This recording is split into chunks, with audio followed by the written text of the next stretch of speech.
Hello, it's me, Robin, with Simple Food, Simple Life. Well, it's Friday, so you know what that means. It's Friday Confab. No, it really is Friday. I'm not filming this the day before. It is actually Friday, 7/25/25. Which makes me think, you remember that song back in was it in the 60s? 70s? I don't remember. It was called 25/25. And if you remember it, let me know in the comments. And if you know who sang it, let me know in the comments. It was a group, I think a couple of guys. Anyway, in the year 25/25. It was rather innovative for its day. Got your coffee? Got your tea? Got your Coca-Cola? I do. I have coffee. This cup, it's very hot, says Falls Park, Sioux Falls, South Dakota. My granddaughter brought me this. She and her dad went on vacation there one time, and my youngest granddaughter, and she brought this to me. And the pictures that she had of Falls Park is awesome. It's just waterfalls everywhere.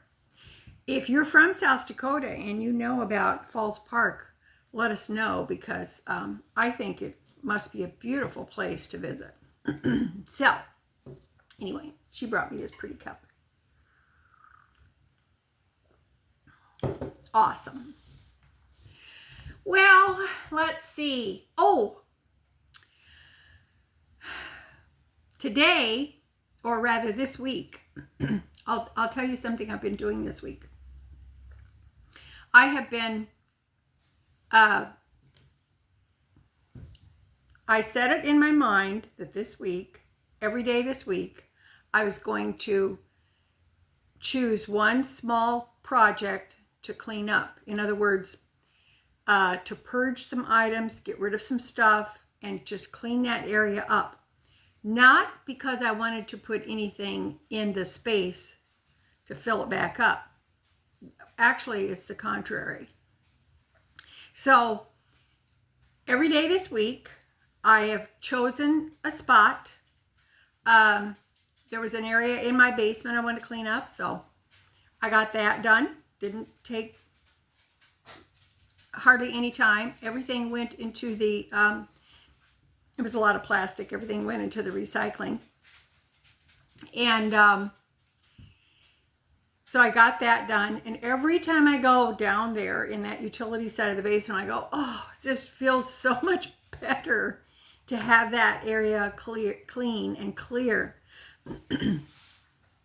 There's something to be said for space, for empty spaces. I think sometimes we have a tendency to fill up an empty space with something. Or it's the same way, I think, with conversation. Silences can be uncomfortable, and so sometimes we want to fill up the silence with conversation. I always like the fact that my husband and I could travel in the car and not say anything for a long time. And it was very pleasant.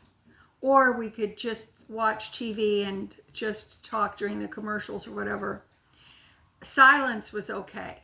So empty space is okay. So I did that. I went out, let's see, what day was that? Oh, Wednesday. It was hot outside. I went out in the garage, which was even hotter in there, and I cleaned off my workbench. And I cleaned it off, cleared it off, wiped it all down, put things back where they were supposed to be, pitched some things that were like, why do you have this, Robin? This is silly. And I had a shelf filled with coffee cans. coffee cans. I had little coffee cans. I had big ones, you know, with the built-in, the plastic with the handle and everything. And every time I would get a coffee can, I think, oh, this is good. I could use this for whatever. And so I would just put it in the garage.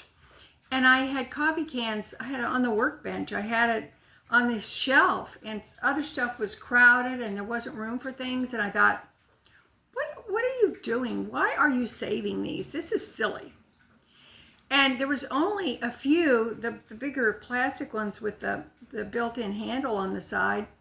I kept 3 of those because they had things in them that I needed.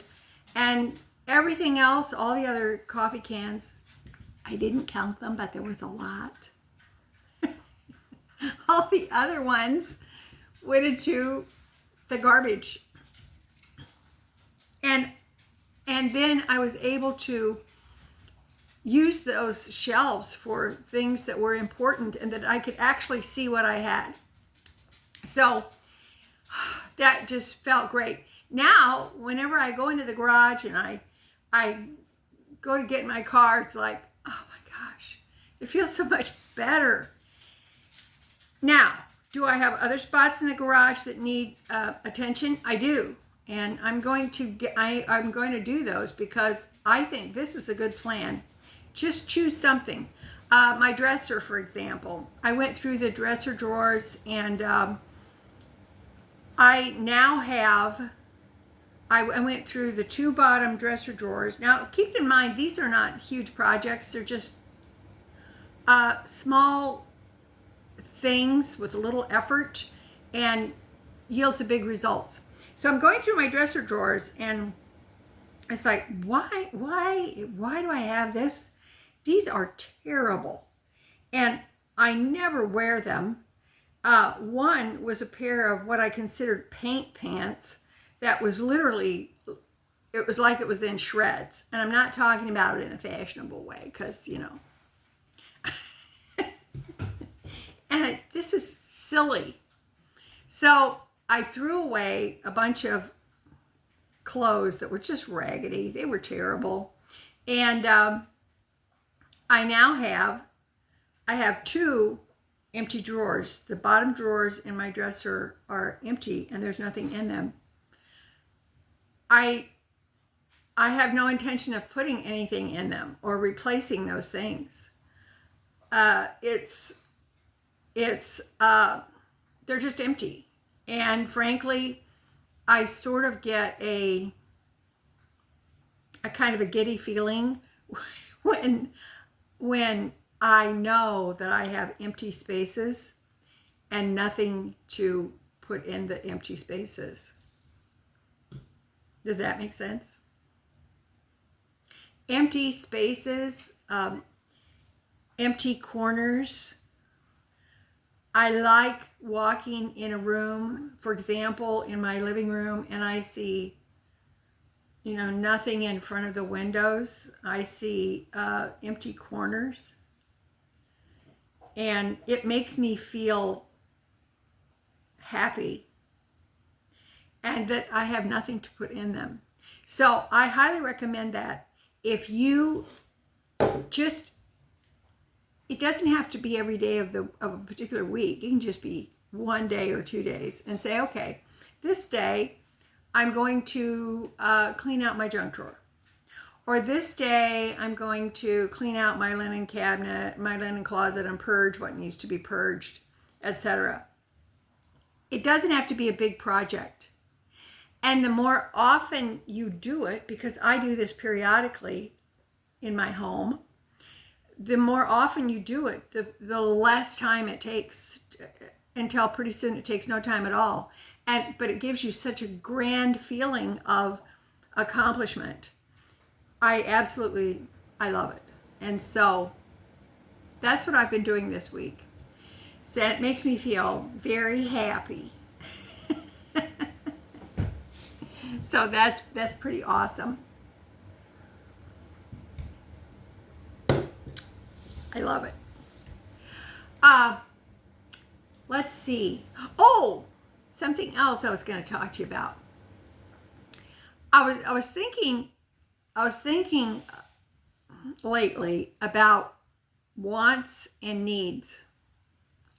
And I've been thinking about my own situation when it comes to wants and needs and how my perspective on that has changed. Because a particular thing, I had this experience, and in and of itself, it's not that much, but it was kind of a lesson for me and confirmation of how my perception of wants and needs have changed. I was on a video chat with my little sister, and a couple weeks ago or so, 3 weeks ago, and she was showing me in her bedroom how she had, in the video chat, how she had taken off her heavy bedspread on her bed, and she put on her a lighter bedspread. It was more for spring and summer, and it was a chenille bedspread that I believe that her daughter had given to her.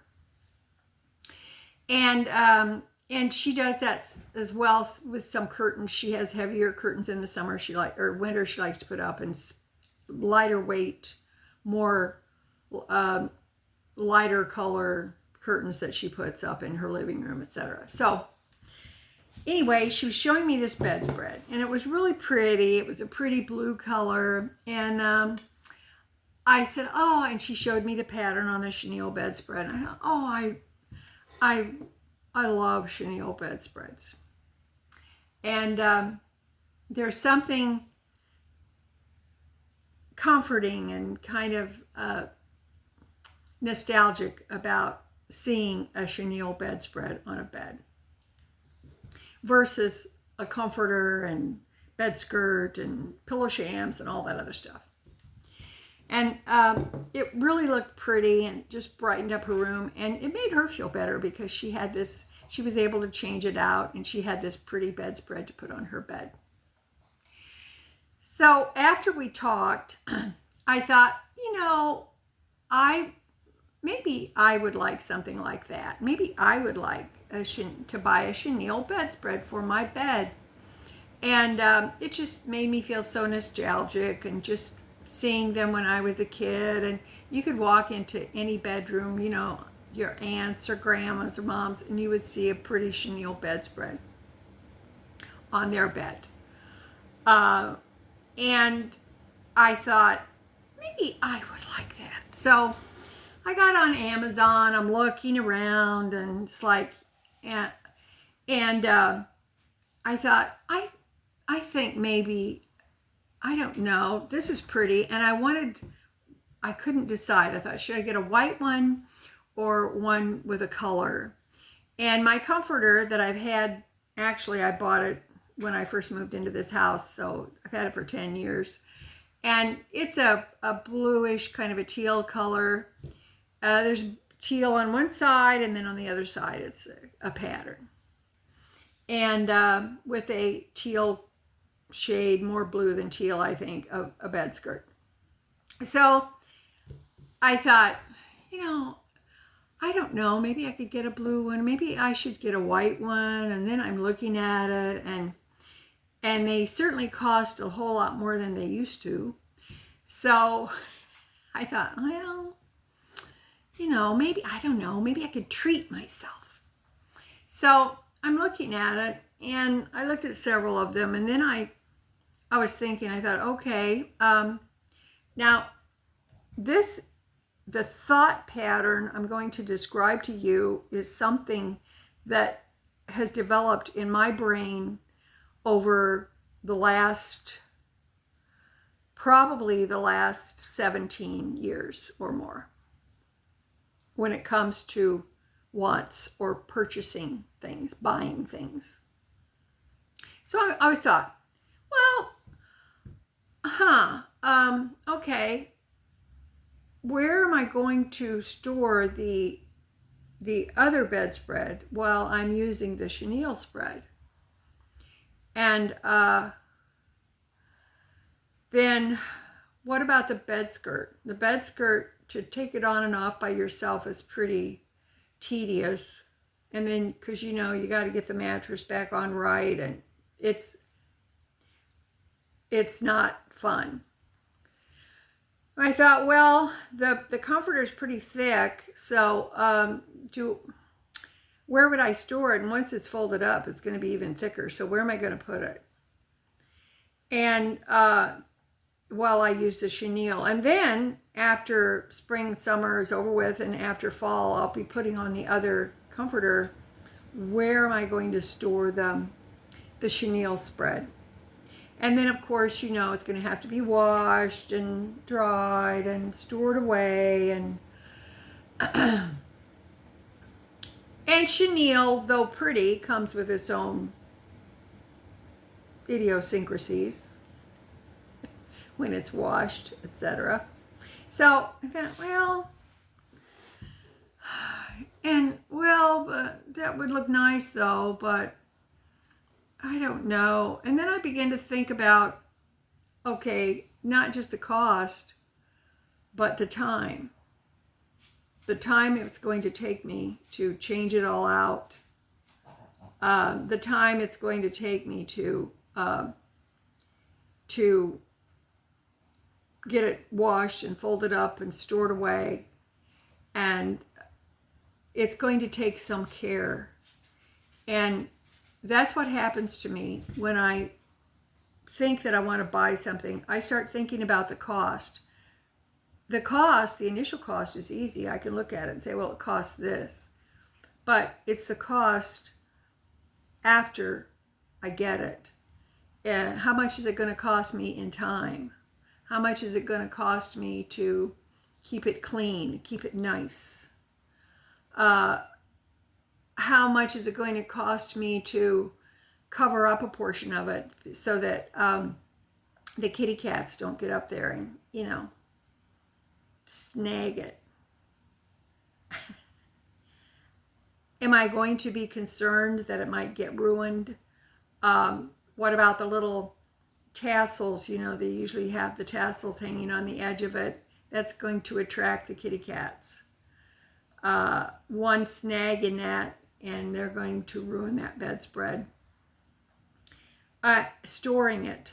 How much time is it going to cost me? In time, I'm going to have to move some things around to store the comforter and then to store the bedspread. And how much is that going to cost me in the long run? And then I thought, well, I don't know, a change would be nice. And then it occurred to me that my bedspread, my comforter that I have on there now, is reversible. So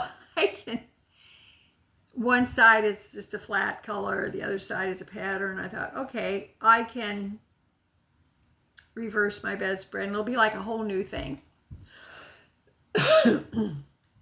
So guess what I did? I didn't buy it. I think I think about that whenever I'm going to or contemplate buying something. How big is it? How big is the package going to be when I get it? And is it something I'm going to have to put together? If it's something that goes in the basement, I'm going to have to get it in the basement. How much time is it going to take me to put it together? And the reason I say this is because I have experienced that. How much is this going to cost me in frustration, time, effort? How much is this thing going to weigh? Am I going to be able to manage it? And even though in its put together state, it looks great in the pictures, but ultimately it's up to me because I'm here by myself, so I have to put everything together. So how much time is that going to cost me to do that? Plus, I have to clean it. I have to wash it. I have to take care of it. I have to have room for it. And if something should happen, I may have to move it to another area. So that for me, it's like, is this what it takes? So sometimes it's wants versus need. do I want, do I may want something, but do I need it? And there's a gray area there. I understand that sometimes needs don't just come down to food, clothing, shelter, etc. It comes down to other things. It's maybe convenience. Maybe something is a temporary need, but you may not need it for always. My sister, when she got out of the hospital, she needed a walker and she used it, but she doesn't need her walker now because she's gotten better. So that was a need. She needed it, but not for always. And so I think sometimes there's this gray area in there. When I was a kid, I can remember, I don't know why I remember this, but there was an advertisement on television. It was for some finance company, I believe.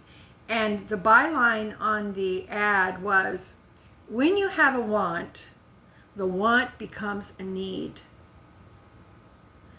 Why did I want that bedspread? It was because it created a nostalgia in me.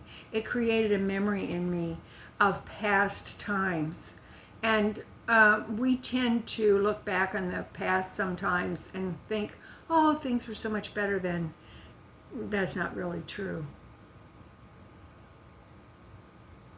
The world wasn't necessarily better. Life wasn't necessarily better. We romanticize, we always romanticize the past. I think that's part of human nature. But it triggered something in me that caused me to take the time to go online and look for a chenille bedspread, which I ultimately didn't get, because I realized when I put it through the process, is this a want? Is it a need? Is it that important to me? Is it necessary for my life?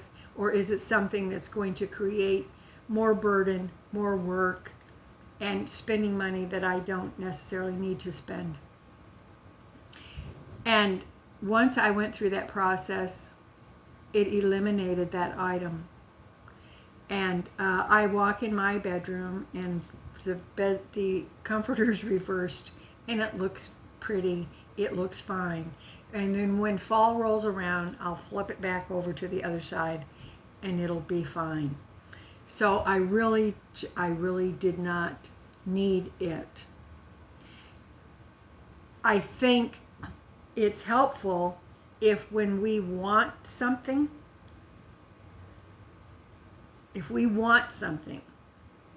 I think it's helpful not just to know the initial cost, but to know the cost that comes after that, because there will be one. Every thing we have, every object that we have exacts a cost. Either time, effort, money expenditures, something. We may want a house, but we know that house eats something. It can become a money pit, and we know that it costs something. Even if you buy a house and you pay cash for it, along the way, year after year, it costs you something. The same way with your car. It can be any number of things. So I just think that maybe, especially if we need to save more money than spend money, maybe if we think about the cost, because every single thing costs something.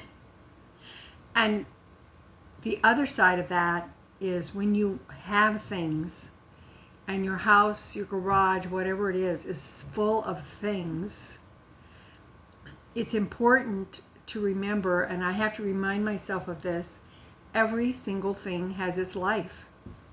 It has its life. Everything comes to its end. And it's no longer useful, it's time to retire that thing. It's time to be done with it. And that's all right. There's something about that that will make you feel better. And I can't tell anybody else how to live, but it makes me feel better personally for myself. And I think that's really kind of an important thing. So that's just something I wanted to share with you. I hope I hope that you guys are doing well, and I hope you know how much I appreciate the fact that you show up. It means a lot. It means a lot to me. And it means so much to me that I even spruce myself up for you.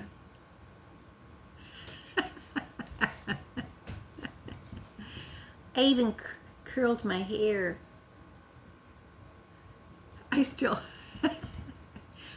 use those sponge rollers.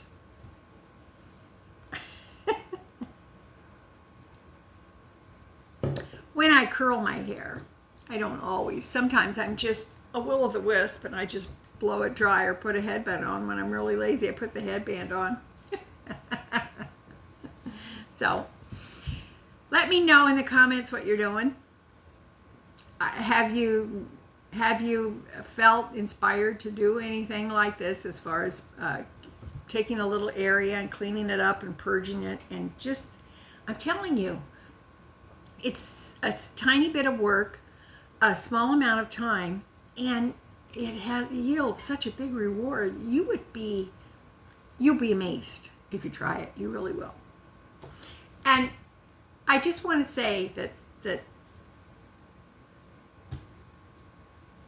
you can't always get what you want, but that's not terrible either. It really isn't. It really isn't. When I was thinking about this, I thought I wanted to share with you, as the great philosophers and composers Mick Jagger and Keith Richards once said, and I want to make sure I have this quoted properly, and I quote, "You can't always get what you want. You can't always get what you want. You can't always get what you want. But if you try sometimes, you just might find you can get what you need." Ooh.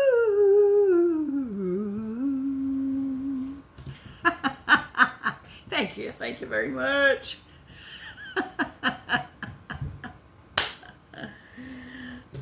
I love it. I thought of that, so I couldn't get it out of my head. I could not get it out of my head. So now it's up to you. All right.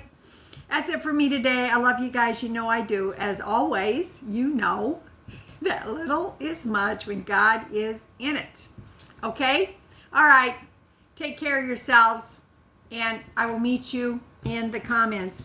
And if you know the year of that little ditty, put it in the comments. Okay? Because it'll take you back, baby. Take you back. All right. Love ya. Talk to you later. Bye.